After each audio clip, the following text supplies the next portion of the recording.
Boa noite, pessoal.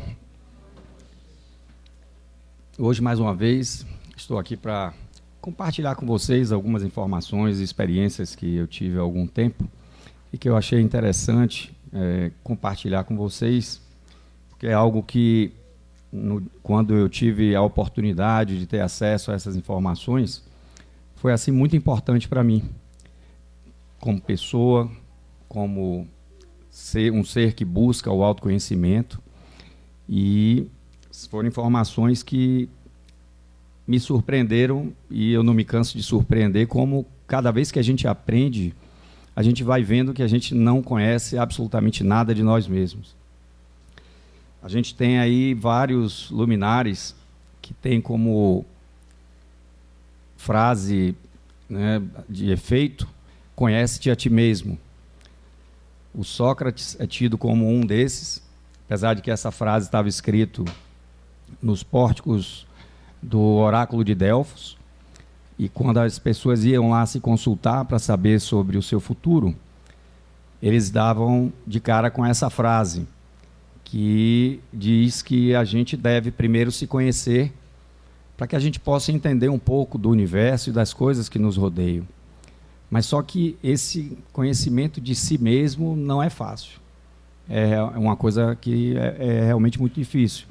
Mas se a gente não procurar, se a gente não buscar, então aí vai se tornar mais difícil ainda, né?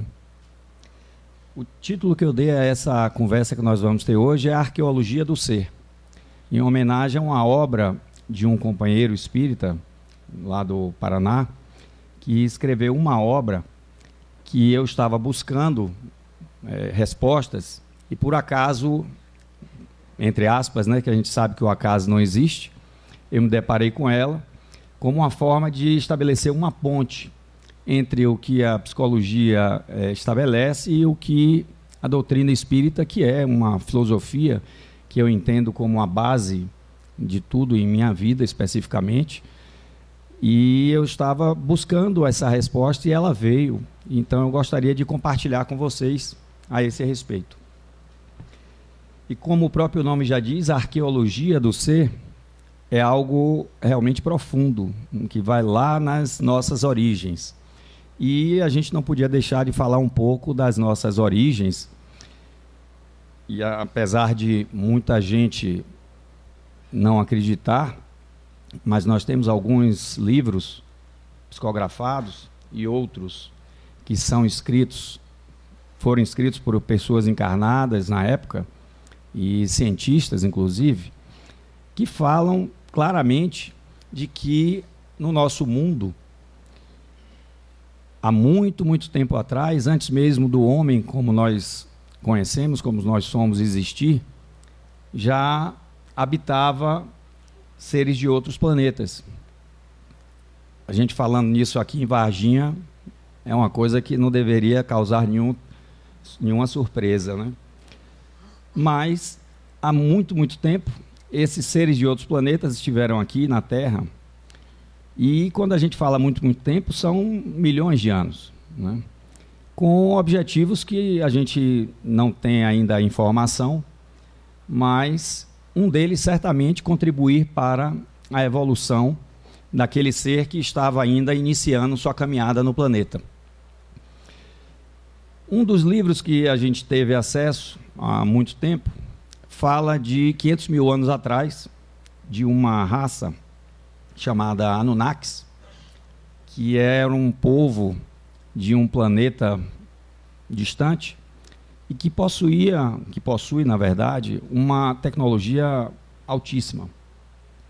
E eles estavam trazendo para aqui, para a Terra, em degredo, ou seja, trazendo de outro planeta, determinadas mentes criminosas que não tinham mais condições de viver naquele planeta que eles habitavam.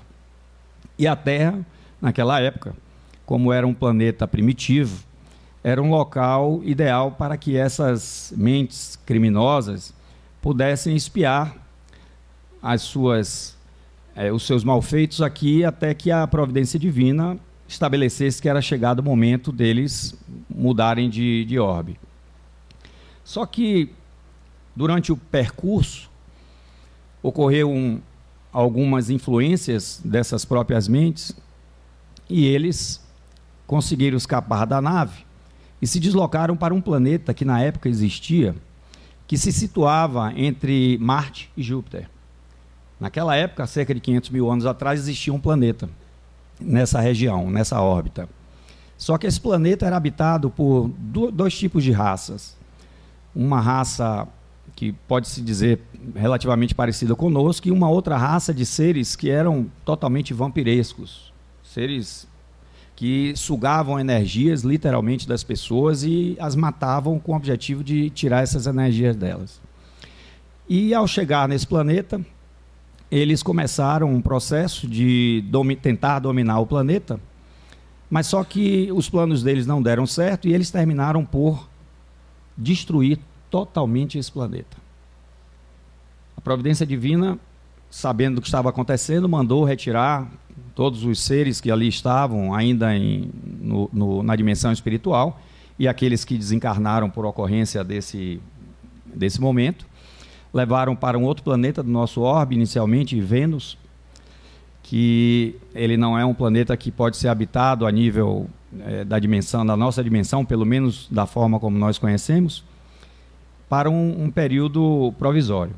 E capturaram novamente essas mentes e trouxeram para a Terra. E essas naves que estavam trazendo, que eram justamente os Anunnakis, vieram para cá também, e eles tinham um objetivo, que era retirar ouro do nosso planeta para levar para o deles, porque eles estavam com a superfície, com a atmosfera comprometida. E essa atmosfera precisava do pó do ouro para poder estabelecer novamente uma condição de habitabilidade, né?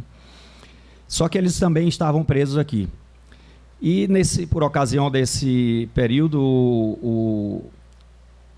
o grande anjo Gabriel fez uma espécie de bloqueio eletromagnético ao redor do planeta, impedindo que esses seres pudessem daqui escapar. E todos que aqui estavam só podiam sair, ainda que com naves poderosas, com a permissão do alto. E a partir daí, esses seres começaram a fazer uma série de experiências genéticas. Essas experiências visavam principalmente estabelecer escravos, estabelecer mão de obra que pudesse trabalhar para eles. E eles fizeram várias experiências. E essas experiências geravam criaturas absurdas, criaturas que na nossa mitologia a gente já ouviu falar, como centauro, minotauro, né, cavalo de asas e por aí vai. E outros seres bem complicados, né, com um aspecto realmente horrível, aberrações, enfim, e eles continuaram fazendo esse tipo de experiência. A espiritualidade, vendo tudo isso, resolveu, de certa forma, interferir, porque era chegado o momento também do homem dar um passo maior do que aquele que ele já estava. E por incrível que pareça, pessoal, esses seres, quando chegaram aqui, eles encontraram verdadeiros laboratórios, verdadeiros monumentos como pirâmides e outros mais, já instalados no planeta. E eles mesmos, com toda a tecnologia que eles tinham, eles não tinham conhecimento, não sabiam de onde vinha tudo aquilo. Mas eles passaram a utilizar os laboratórios, as instalações que puderam, para dar continuidade às suas experiências genéticas. E esses seres, esses espíritos que estavam querendo auxiliar e parar com o sofrimento, porque eles estavam matando muitos animais, muitos seres tipo homem, né, que naquela época eram os macacos, orangotangos, parecidos com o homem, e eles ainda não tinham encontrado os espécimes ideais. E graças a essa intervenção, eles foram levados para uma área onde hoje é a Austrália, e lá eles encontraram uma espécie que já estava com o maior grau de evolução para aquela época, e capturaram 2 espécimes, um macho e uma fêmea, e começaram as experiências. Sendo que uma das coisas que os seres espirituais fizeram intuir neles, foi que eles precisavam misturar o gene deles, o fator genético deles, com o fator genético daqueles seres que eles queriam escravizar e fazer com que eles fossem um pouco mais evoluídos para pelo menos entender e servir de escravos, né? E eles então fizeram isso, contrariando inclusive uma série de regras e éticas que existiam na época no próprio planeta deles. E a experiência teve sucesso. Só que esses seres do espaço, eles têm cerca de 3 metros ou mais. Eu falo tem porque eles continuam vivos. Inclusive esses que estavam aqui naquela época continuam vivos. Eles vivem milhares e milhares e milhares de anos. Tem um ciclo de vida que é totalmente diferente do nosso. E aí é que a gente consegue entender por que é que tem na Bíblia, por exemplo, muitas passagens que falam sobre aqueles seres de 3 metros de altura, aqueles deuses, semideuses, e aí vem aquelas mitologias do Hércules, né, que era um semideus, ou seja, era o resultado do casamento de um deus com uma humana, e outros mais, que tem aí na mitologia de várias culturas, e a gente então consegue entender um pouco disso. Uma das passagens que tem na Bíblia, ela diz: havia naqueles dias gigantes na terra, e também depois, quando os filhos de Deus tiveram relações sexuais com as filhas dos homens, e delas geraram filhos. Estes eram os valentes que houve na antiguidade. Eles foram os heróis do passado, homens famosos. Isso está na Bíblia, pessoal. E se a gente for pesquisar, em várias partes dela, tem uma série de menção a esses deuses, inclusive com os nomes de Elohim. Um dos trechos diz: o termo traduzido, os filhos de Deus, significa do hebraico Binai a Elohim, filhos de Elohim, no Antigo Testamento. Tem Jó capítulo 1, versículo 16, Jó capítulo 2, versículo 1, e por aí vai. Elohim era uma das raças desses Anunnakis. Eles eram cientistas especializados em experiências genéticas. E eles foram aqueles que, primeiramente, começaram toda essa experiência e fizeram com que o homem desse um salto. E, como eu estava dizendo, os primeiros seres que eram originários daquelas experiências, eles viviam séculos. Não eram anos como as décadas como nós vivemos hoje, eram séculos. E daí a gente pode também fazer uma relação com aqueles seres como o Matusalém, que viveu 900 e poucos anos, né? O próprio Noé, 600 e pouco, e outros mais. Esses primeiros seres, eles tinham uma genética totalmente diferenciada, mas na medida que eles foram interagindo, né, que eles foram se integrando com as fêmeas que tinham sido modificadas também, mas devido à própria atmosfera do planeta e outros fatores, eles começaram a reduzir o tempo de vida, até que chegou ao tempo, digamos assim, normal. Mas esses seres continuaram essa evolução. E além desses seres, a gente sabe que vieram também de outros planetas, existem inclusive obras espíritas a esse respeito, dos enviados de Capela. Eu acredito que alguns de vocês aqui já devem ter tido a oportunidade de ler esse livro. E os enviados de Capela também vieram para esse planeta em degredo, porque eles não estavam mais em condições de continuar no planeta que eles habitavam naquele momento.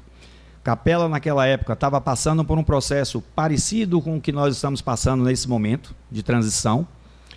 E esses espíritos vieram para cá para que eles pudessem habitar nesse planeta, não só espiar as suas faltas, como também contribuir para que o nosso planeta pudesse evoluir, para que seu povo pudesse crescer e se desenvolver. Apesar de eles serem seres que tinham uma alta carga de malignidade, mas no universo, na natureza, eles usam tudo a favor do desenvolvimento, do crescimento, né?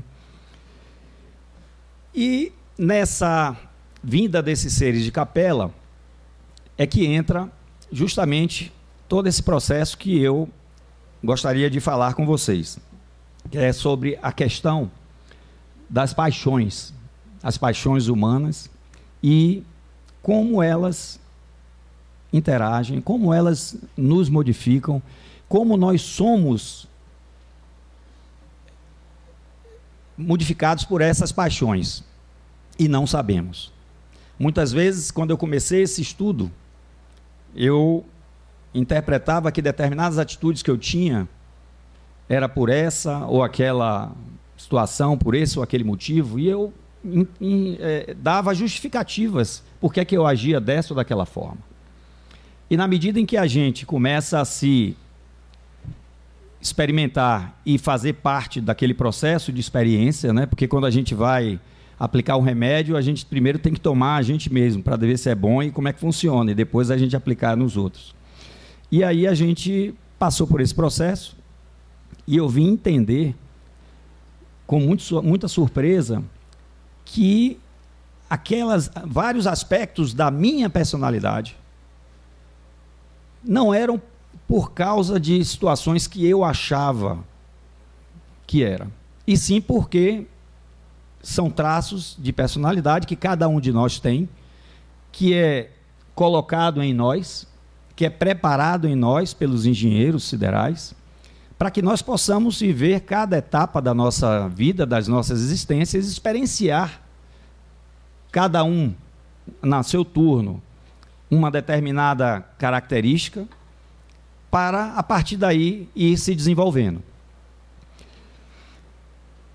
Na Gênese, com relação a essa questão da paixão, ele diz no capítulo 3, no capítulo entre o bem e o mal, variam ao contrário de intensidade e natureza conforme os indivíduos. São úteis como estimulante até a eclosão do senso moral, que faz com que nasça um ser passivo, um ser racional. Nesse momento, tornam-se não só inúteis, como nocivas ao progresso do espírito, cuja desmaterialização retardam. Abrandam-se com o desenvolvimento da razão. As paixões, como nós conhecemos, são aquelas dos 7 pecados capitais e mais outros que foram acrescentados. Elas, na verdade, fazem parte da nossa natureza. E esses seres primeiros que vieram de Capela, eles tinham algumas dessas paixões que foram colocadas inicialmente, com o objetivo de capacitá-los melhor ao processo que o planeta estava e, ao mesmo tempo, iniciar um processo de integração dessas paixões àqueles seres primários que estavam aqui naquele planeta e fazer parte do processo evolutivo. Porque, pessoal, tenham certeza, a gente não se conhece. São tantas coisas que fazem parte da nossa vida, da nossa existência, que a gente não faz a menor ideia, que vocês não fazem a menor ideia. Cada vez que a gente estuda mais um pouquinho, a gente vai descobrindo e fica surpreso, apesar de que a gente já não deveria mais ficar, porque isso é uma constante. Tem uma questão do Livro dos Espíritos, questão 97, que ele diz o seguinte: primeiro que ele dá origem foi posto no homem para o bem, tanto que as paixões podem levá-lo à realização de grandes coisas. As paixões, na questão 908 do Livro dos Espíritos, as paixões são alavancas que decuplicam as forças do homem e os auxiliam na execução dos desígnios das providências. Mais adiante, Allan Kardec diz: todas as paixões têm seu princípio num sentimento ou numa necessidade natural. Allan Kardec chegava a dizer que a paixão era como um corcel, como um cavalo possante. Vai depender se você pode dominá-lo ou fazer ele dominar você. Se você puder dominá-lo, você vai poder fazer grandes coisas. Vai se locomover, vai colocar ele para trabalhar para você, vai ser um motivo de avanço, de desenvolvimento. Agora, se você deixar que ele lhe domine, no caso o corcel, que seria equivalente a uma paixão, se você deixar que as paixões lhe dominem, aí então a coisa complica. E isso era o que Kardec dizia claramente aqui nessas frases. O José Araújo, que é esse companheiro espírita que eu falei, de onde eu tirei uma série de informações, que foi fruto de muitas experiências que ele fez, de muita pesquisa também, ele diz o seguinte: podemos afirmar que é incontestável a presença dessas bases paixões em nossas vidas, diferenciando-nos em gostos, predileções, ações e objetivos. As bases paixões são essenciais, trazidas de orbes mais adiantados que a nossa Terra, e aqui foram implantadas e adaptadas para que pudéssemos atingir cumes de inteligências variadas. E foram reunidas para nos possibilitar a evolução, experiência e maturação dos sentimentos heterogêneos que culminam no amor universal. E é assim que somos parte de um todo heterogêneo. Nessa pesquisa, pessoal, eu encontrei umas palestras de Divaldo Franco, que quando eu estou pesquisando na internet, o que cair na rede é peixe. O que eu entender que é bom, pode não ser para aquela hora, eu vou pegando e guardando para outros momentos. E assim eu fiz. Eu baixei, nesse site que eu encontrei, cerca de umas 70 palestras de Divaldo Franco. Cada uma delas tinha cerca de 10 a 15 arquivos MP3 em cada uma delas. E quando eu terminei de baixar, eu fui abrir um dos arquivos, apenas um dos arquivos, aleatoriamente, para poder ver se estava ok. E abri uma das palestras, cliquei em um dos arquivos, e quando eu terminei de clicar, lá estava o Divaldo Franco falando sobre o homem que supostamente trouxe esse conhecimento que nós estamos falando, dessa questão das paixões, para o Ocidente, para a América. E aí o Divaldo Franco fala que o Gurdjieff, George Ivanovich Gurdjieff, que é um armeno, da antiga União Soviética, nascido lá, no final do século retrasado, em 1890, aproximadamente, ele segundo o Divaldo, era um psicólogo, trabalhou com psicodança, era um homem fantástico, de um magnetismo incrível, e os grandes psicólogos daquela época faziam parte de sua escola. E ele tinha métodos bastante ortodoxos, para não dizer uma outra palavra. Ele instigava os alunos a extraírem de si o que eles tinham de mais instintivo, para que viesse à tona a sua verdadeira natureza. Ao ponto de uma vez ele viajou para a Rússia, porque ele terminou localizando a sua escola na França. Depois de muitas buscas, ele levou mais de 20 anos procurando o conhecimento, procurando essa questão do ser, o que é que ele estava fazendo aqui, né, de onde ele veio, para onde ele ia, enfim, essas questões básicas que a gente já deve ter ouvido pelo menos falar. E depois de ter encontrado essas respostas, ele volta para a União Soviética, naquela época da Primeira Guerra Mundial, atravessa toda a União Soviética e termina parando na França. Vocês devem ter uma noção do que esse homem sofreu nessa caminhada toda, né?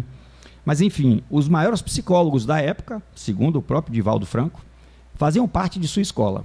E numa dessas viagens que o Gurdjieff fez, ele viajou para a Rússia. E na escola tinha um aluno chamado Anton, e inclusive o nome dele está nessa palestra, mas eu não tinha a menor ideia do que era isso, eu nem olhei, nem li, para dizer a verdade, o título do arquivo. E aí foi cair exatamente nisso. E o Kardec falando que os alunos que estavam na escola, juntamente com o Anton, que também era um aluno, começaram a ter problemas com o Anton, porque ele era aquele cara que ninguém quer ter por perto. Aquele cara chato, que cria confusão por tudo, que apronta de todas. E os alunos, então, começaram a hostilizar ele, aproveitaram que o Gurdjieff não estava lá, ao ponto de o Anton sair da escola. O Anton, então, saiu da escola e o Gurdjieff, depois de algum tempo, retorna. E quando ele chega na escola, ele vê que o Anton não está mais lá. E ele pergunta o que aconteceu. E os alunos todos dizem, não, o Anton foi embora, aquele cara aqui não prestava, estava tirando a gente do sério e tal. E o Gurdjieff vai atrás do Anton. E ele encontra o Anton numa rua de um bordel, num lugar péssimo. E ele começa a conversar com o Anton, chamando ele de volta para a escola. E ele diz que ele não voltava mais, que com aquele pessoal ele não ficava. E nessa conversa o Gurdjieff então diz, olha, você não precisa pagar para ir para a escola, porque naquela época os alunos pagavam e pagavam caro para poder participar da escola dele. E ele diz, você não precisa pagar, eu faço você ficar lá de graça, não tem problema. Eu lhe dou, você fica lá num quartinho no fundo e eu ainda lhe dou comida. Ele disse, não, para ir para lá você vai ter que me pagar. E o Gurdjieff aceitou. Levou o Anton, e quando chegou na escola ele disse ao pessoal que estava indo para lá, e o próprio Anton, para gozar com a cara do pessoal, ainda disse, eu estou aqui agora e ainda estou recebendo para ficar aqui, e vocês estão pagando.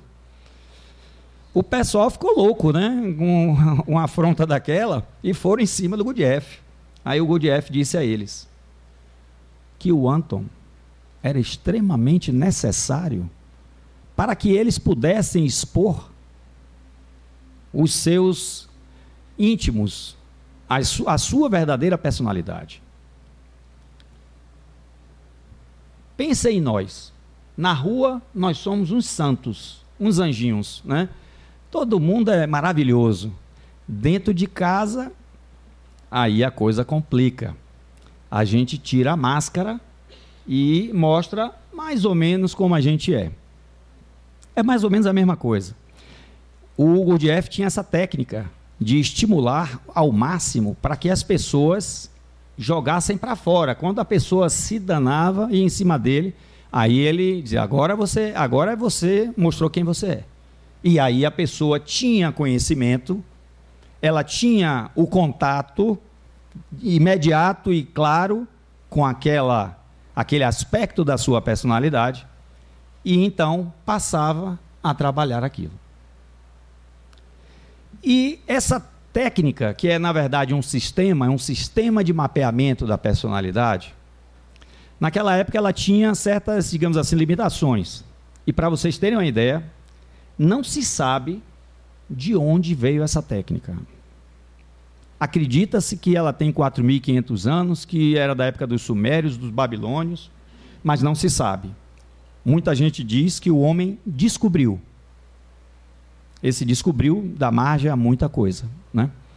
Mas, enfim, essa técnica, que é, na verdade, um sistema, ele traz todo um mapeamento da personalidade humana e, depois na segunda metade do século passado, Gurdjieff ele deu treinamento a várias pessoas na primeira metade do século passado, de 1920 a 1950, que foi 1949, quando ele morreu.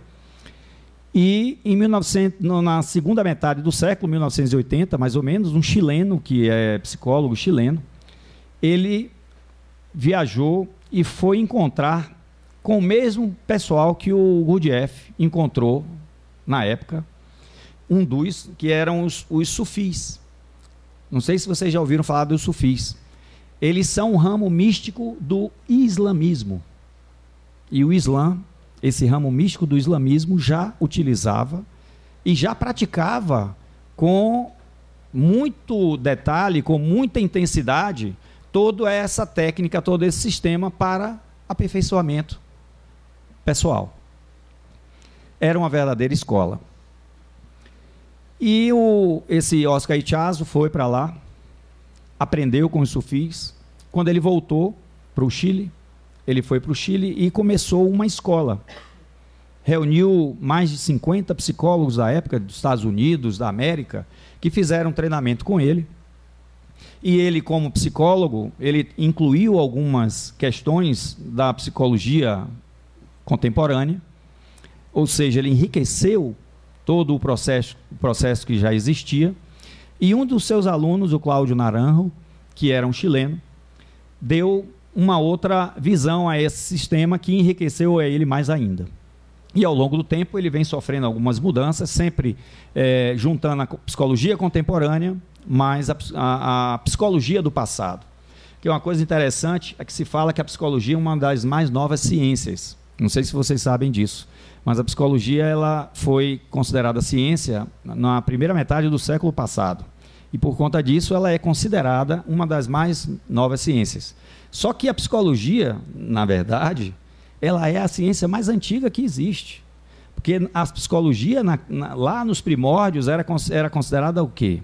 A filosofia.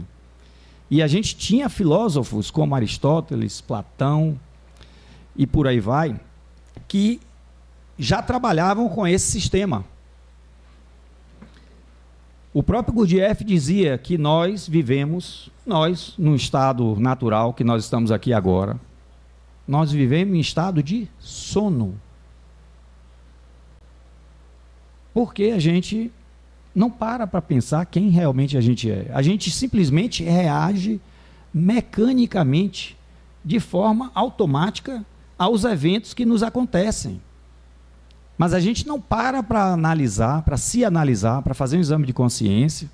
No Espiritismo é muito falado em reforma íntima, esse termo já está muito desgastado, mas, de qualquer maneira, é muito importante. Mas ele é muito superficial. E se a gente ficar só por aí, a gente realmente vai atrasar muito a nossa caminhada. E o ideal é que a gente procure buscar outros meios de se aprofundar nessa caminhada. E é o que o Gurdjieff falava, que nós vivemos em estado de sono. O próprio Pitágoras, ele era um dos que utilizava na sua escola esse método de desenvolvimento, né? Onde ele explora os sentimentos, as emoções, naquela época, mais de 2000 anos atrás. Esse sistema é chamado de Eneagrama. É uma palavra de origem grega, e quando eu a vi pela primeira vez, eu achei estranho, me chamou a atenção, e eu fui dar uma pesquisada no que era. E achei interessante. E eu tinha tudo para desistir, porque eu consultei uma amiga, irmã minha, que também é terapeuta, se ela conhecia, e as informações que ela me deu não foram boas, porque ela me disse, olha, eu não gosto, eu achei muito chato, fui para um curso, no primeiro dia eu desisti e tal, mas apesar de ter tudo para eu não dar continuidade, eu insisti e, graças a isso, terminei fazendo uma formação internacional nesse sistema, que é uma ferramenta fantástica de autoconhecimento, onde ela estabelece que a gente tem 9 tipos de personalidades. Todo ser humano tem 9 tipos de personalidade, sendo que cada um de nós tem uma em determinado momento, em determinada existência, tem uma em maior amplitude do que a outra, do que as outras, que ela é mais preponderante, ela é mais intensa, e ao longo das nossas existências a gente vai mudando de forma que a gente possa experienciar outras paixões e evoluir e tirar o melhor proveito delas. O Gurdjieff, ele entendia o homem como um ser tripartite, assim como o espiritismo, né? Que é matéria, espírito e o perispírito. E foi um pouquinho mais além, o próprio Ichazo, quando ele fez uma analogia com o nosso cérebro. Vocês sabiam que nós somos seres tricerebrais? Que na verdade nós temos 3 cérebros? Vocês sabiam disso? Pois é, nós temos 3 cérebros. O primeiro cérebro que nós temos é o cérebro chamado de reptiliano, e realmente dos répteis. É o cérebro que não dá absolutamente nenhuma emoção, é sobrevivência pura, matar ou morrer. Ele fica bem no centro da nossa cabeça. É aquela camada do nosso cérebro que é lá de trás dos primórdios da existência como animal. Depois nós temos um outro cérebro que é chamado de límbico, ou sistema límbico. Vocês devem lembrar isso de biologia, da fisiologia, segundo grau, pelo menos a palavra deve soar familiar. O sistema límbico, ele já é o cérebro dos mamíferos, o cérebro dos animais que são obrigados a manter a cria por alguns meses, muitas vezes, para que possa desenvolver o amor, o sentimento. E nós também temos esse cérebro.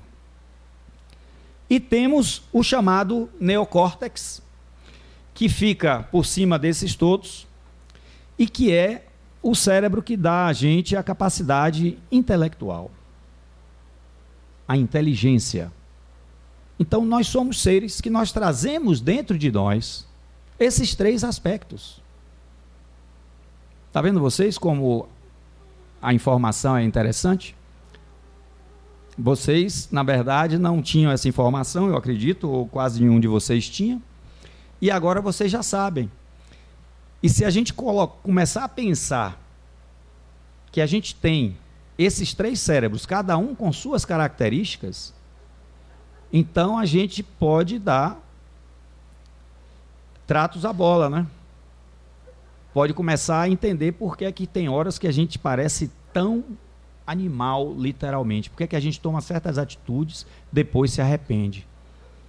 Porque a gente tem isso dentro da gente. É claro que nós estamos se desenvolvendo no homem civilizado, o homem social, isso já é uma coisa que já está, digamos assim, ultrapassada. Mas em determinados momentos nós ainda vamos buscar lá atrás.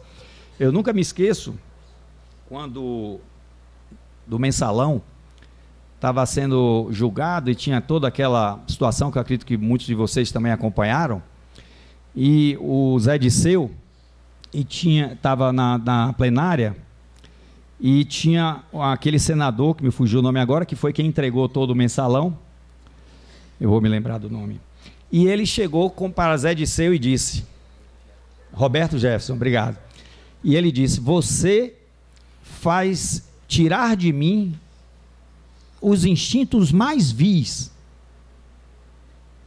Mais ou menos assim ele falou. E quando eu li isso, eu me lembrei de Roberto Jefferson, porque aquilo me chamou a atenção, né? Ele, em toda a sua imponência, falou querendo demonstrar o que ele estava sentindo, que se não fosse ali toda aquela pompa, aquela situação, ele iria para cima dele como um verdadeiro animal. E esses três cérebros, a gente tem uma parte que é chamada da parte instintiva, que é o cérebro mais voltado para o reptiliano, ou seja, seria o equivalente, é aquela parte onde a gente se preocupa muito com a sobrevivência, com o aqui e agora, né, com o nosso território, com o controle. Tem o cérebro emocional, onde a gente se preocupa muito com as outras pessoas, em estar junto, em muitas vezes ficar conosco mesmos, sozinhos, mas no aspecto lidando com as emoções. E o intelectual, que tem todas as características do intelectual, de inteligência, criatividade, de raciocínio, análise, avaliação. E esses três aspectos, eles permeiam todos nós, em maior ou menor intensidade. E o Eneagrama, ele deixa claro tudo isso. Na chamada tríade do instinto, que são três aspectos da personalidade que compõem essa tríade, nós temos características de apreensão da realidade por meio das sensações, vísceras e barriga. A gente é muito instintivo, a gente dá muito valor a essas coisas, muito apego. Por outro lado, busca a justiça, a coerência, valoriza a responsabilidade e o compromisso, está pronto para agir, para reagir, A tríade das emoções, que são mais uma vez também 3 personalidades, e vocês observam aí, são 3, 3, 3, que dá 9. Antigamente eu achava que um dos números principais cabalísticos era o 7. Na verdade, não é. O principal número cabalístico é o 9. Inclusive o eneagrama é totalmente matemático. Se você pegar o número 7, que é a lei das oitavas, a lei das oitavas fala do 7, por incrível que pareça.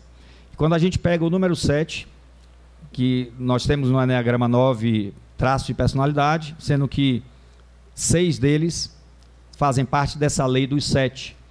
E quando a gente pega o número 7 e divide por o número 1 e divide por 7, a gente vai ter uma dízima periódica.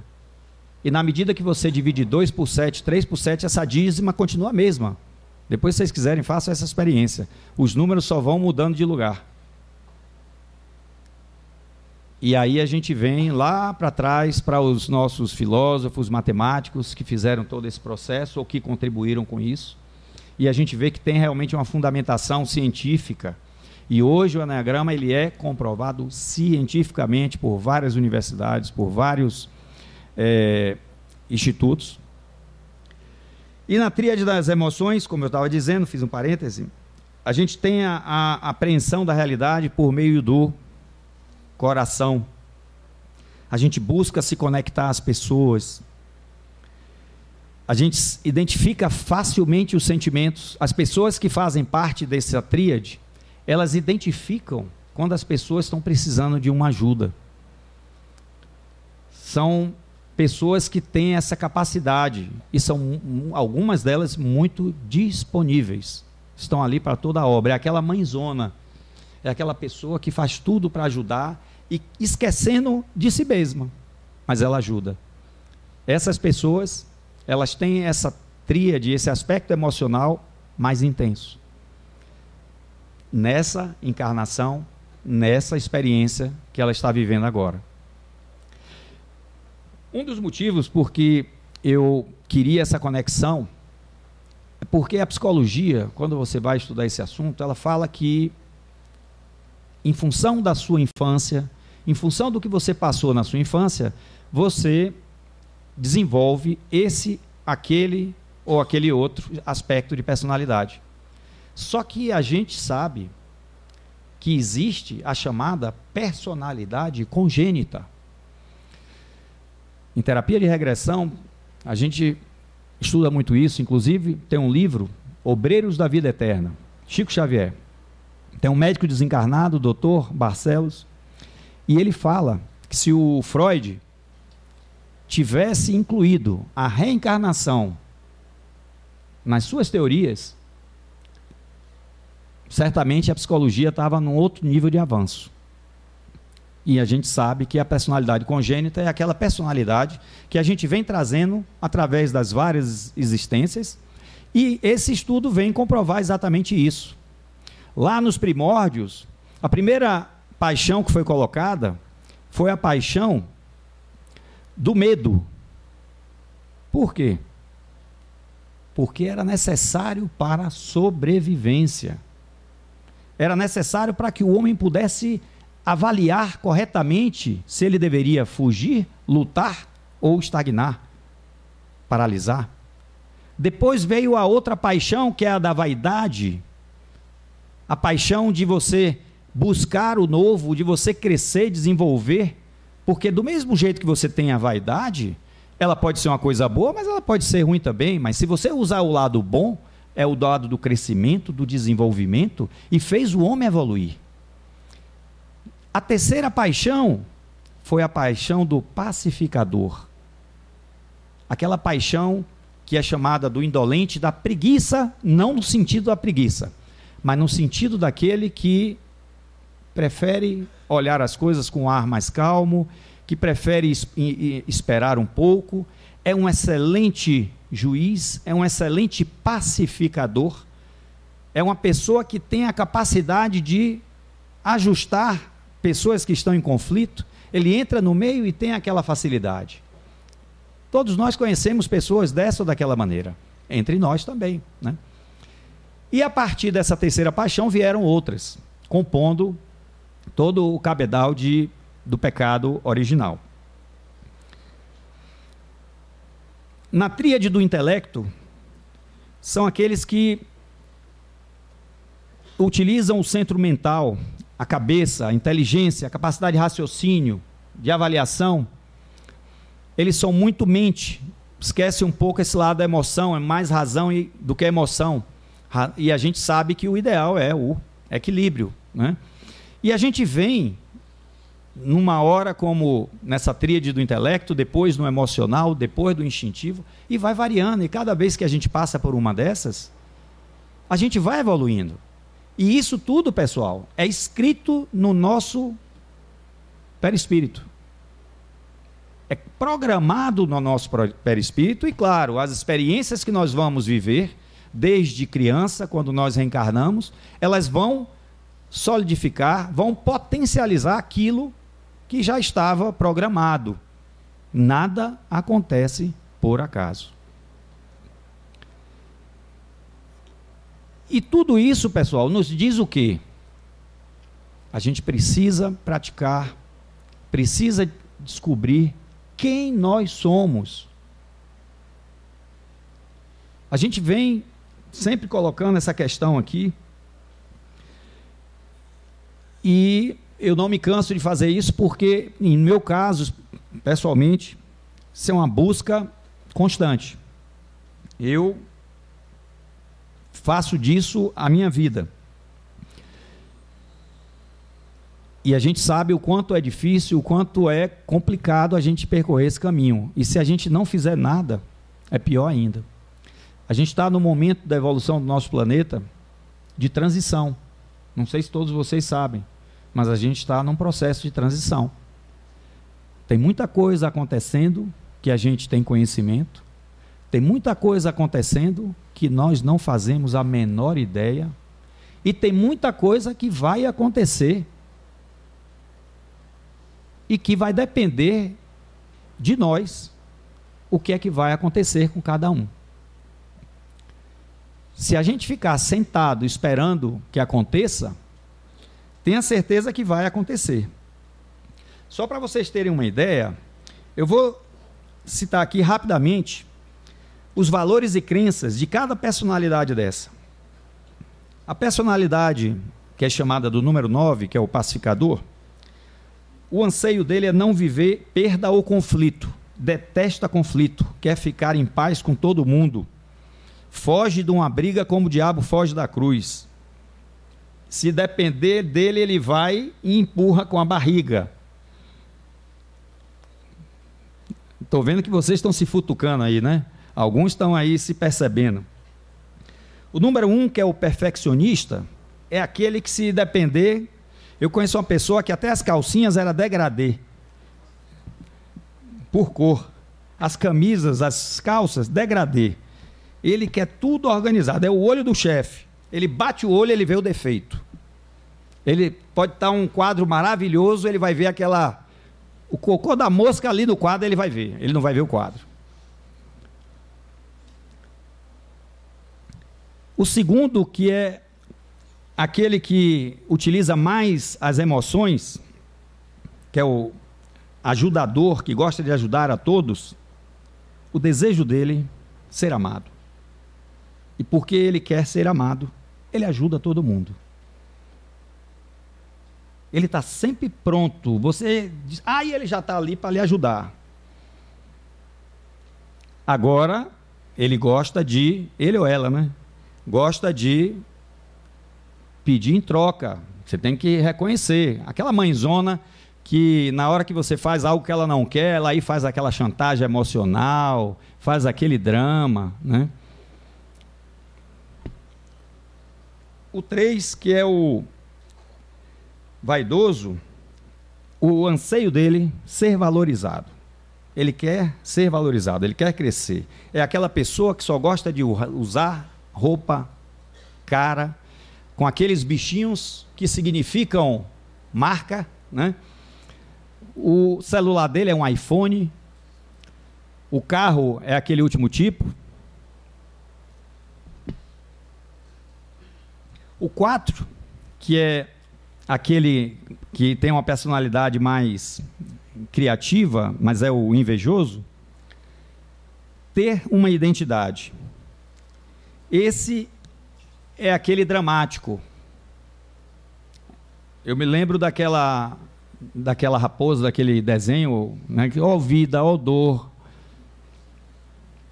Inveja todo mundo, porque sempre a galinha do vizinho é mais gorda do que a dele.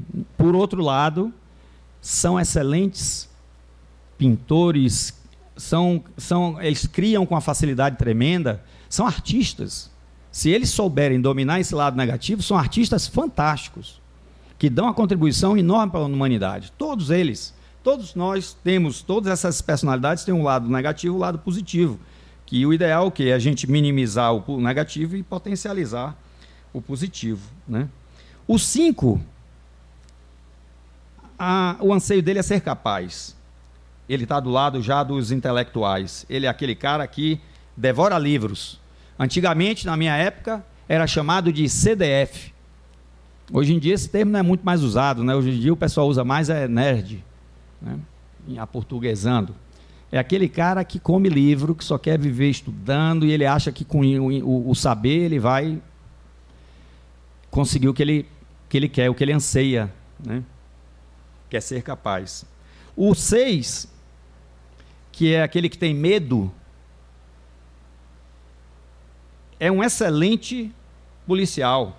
É uma pessoa para trabalhar em segurança maravilhosa, porque ele imagina. É aquela pessoa que vai para uma festa com você, o seu parceiro, e aí daqui a pouco ela acha que você está olhando para fulana e aí quebra o maior pau. E muitas vezes não é nada disso, mas ela já imagina que você está olhando para fulana, que a fulana está olhando para você, e aí o pau quebra. É aquele que gosta de ficar viajando na maionese. Ele faz vários cenários positivos e negativos. Vive mais no futuro do que no presente. É um problema. Mas, se ele controlar esse lado negativo, é uma pessoa, um excelente planejador, articulista, que vê todos os problemas que podem acontecer e se resguarda de tudo para não acontecer nenhum problema. Nós temos o 7, que seria o que não quer sofrer privações, ele não quer saber de dor, o negócio dele é festa, só quer saber de alegria. Se for falar negócio de problema com ele, ele não quero saber disso não, meu problema aqui é festa, eu só quero saber de me distrair, de me divertir, não quero nada além disso. E se insistir, ele quebra o pau com você. O negócio dele é alegria. O 8 é aquele que não quer ser controlado, não quer ser invadido. O negócio dele é mandar, ele é o chefe. Ele passa feito um trator por cima de quem quer que seja. Fala o que vem na cabeça e não quer nem saber. Não mede as consequências para poder, cada vez, ter mais poder, ir crescendo e desenvolvendo, né? É aquele que é terrível para se viver. Por outro lado, ele é uma pessoa que tem alto senso de justiça. No fundo é um coração enorme, só que ele não gosta de se mostrar. O lado emocional dele, ele não faz isso. E a gente encontra isso muito nos trabalhos, né, nas empresas. Todos esses, claro. O 9, e último, é como eu disse, ele não quer o conflito. Eles são excelentes juízes. Enfim, pessoal, cada uma dessas personalidades, nós temos sempre uma que você vai se identificar mais, com mais intensidade. E as outras interagem em maior ou menor grau.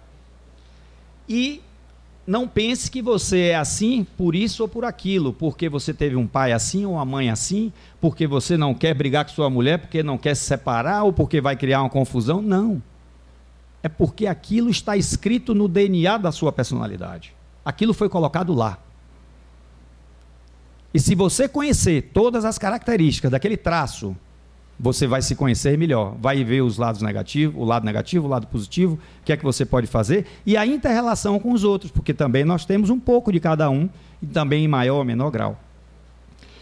Tudo isso, pessoal, que eu acabo de compartilhar com vocês, é apenas para, como eu disse, compartilhar informações que a gente tem, são coisas que eu me sinto a satisfação enorme de estar buscando, para mim, em primeiro lugar, né? Porque quando eu busco algo que eu acho bacana, em primeiro lugar eu aplico em mim, procuro aplicar em mim. E em segundo lugar a gente procura compartilhar. Então, busquem essas informações, busquem se conhecer mais. Hoje a gente tem o Dr. Google, que é maravilhoso, fantástico, né? Se tivesse o Dr. Google na minha época, eu acho que eu não estava aqui hoje falando com vocês.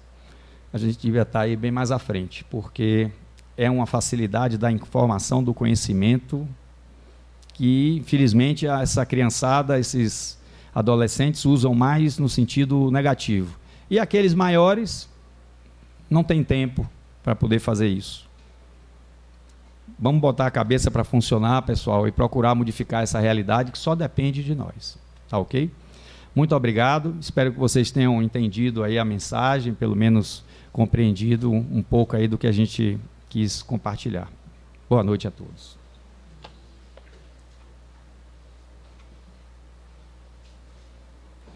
Hamilton, você me deixou um pouco desiludido, viu? Mas diz o Emmanuel que a desilusão é a visita da verdade. Então eu tenho que agradecê-lo pela palestra de hoje, porque até o início da sua palestra eu me julgava muito bonzinho e agora estou vendo que não sou bonzinho, não. Então obrigado por vir aqui chacoalhar um pouco essas verdades que nós temos a respeito de nós próprios. E a terapia do Gurdjieff é bastante interessante e apropriada, porque na verdade nenhum de nós se conhece. Dizem alguns especialistas sobre o comportamento humano que todos nós somos capazes de cometer atrocidades em determinadas condições, em determinados ambientes, sob determinados incitamentos. Muitos são capazes de matar, de trair, de fazer coisas que nós não conseguimos supor no nosso estágio consciente. Se alguém disser, você faz isso. Não, de maneira alguma. Mas às vezes faz. Você tem inveja? Não, não tem. Você é capaz de matar? Não, de maneira alguma. Na verdade, nós nos conhecemos muito pouco. E quando nós consideramos, então, as nossas personalidades de outras encarnações, aquilo que nós fomos, aí é que a nossa máscara cai mais ainda. Tem uma pesquisa feita por uma importante instituição de ensino estrangeira, analisando o comportamento das pessoas. Foi constatado que as pessoas mais ricas, com maior poder aquisitivo, têm uma tendência maior a cometer pequenos delitos, como, por exemplo, estacionar o carro em lugar impróprio, cometer adultério, fazer determinadas coisas que aqueles que têm menos dinheiro não fazem. E isso teria a ver com uma sensação que as pessoas com mais dinheiro muitas vezes possuem, de serem mais importantes do que os outros. Olha só quanta coisa que resta a gente descobrir sobre nós mesmos. Porque aquele que a maioria de nós que tem menos dinheiro não faz certas coisas. Agora, todos nós, para sabermos de fato quem somos, precisamos do poder, da riqueza, das melhores condições, da oportunidade. Porque é muito fácil se julgar bom quando não temos grandes oportunidades de afetar uma coletividade. Mas aquele que tem essa possibilidade, aí sim, se conhece melhor. Então nós temos muito a aprender ainda sobre a vida e aprender a respeito de nós mesmos. Quando a vida nos obriga a entrar por uma porta estreita, nós ficamos meio que limitados, sem muito poder de ação. Agora, quando a vida já nos oferece uma porta mais larga, aí sim é que nós vamos descobrir quem de fato nós somos. E porta larga, no mundo de hoje, é algo raro. A maioria de nós ainda tem que passar por uma porta mais ou menos estreita. Por isso a gente se conhece tão pouco, porque ainda não temos a oportunidade de fazer aquilo que queremos. E só saberemos quem de fato somos quando tivermos ampla oportunidade de fazer aquilo que nós quisermos. Então, obrigado aí pela palestra, por aquilo que nos ensinou na noite de hoje. E a partir de agora nós vamos ter uma visão mais observadora com relação a nós próprios. Então agradecemos ao Hamilton, agradecemos a atenção de todos e uma ótima semana a todos.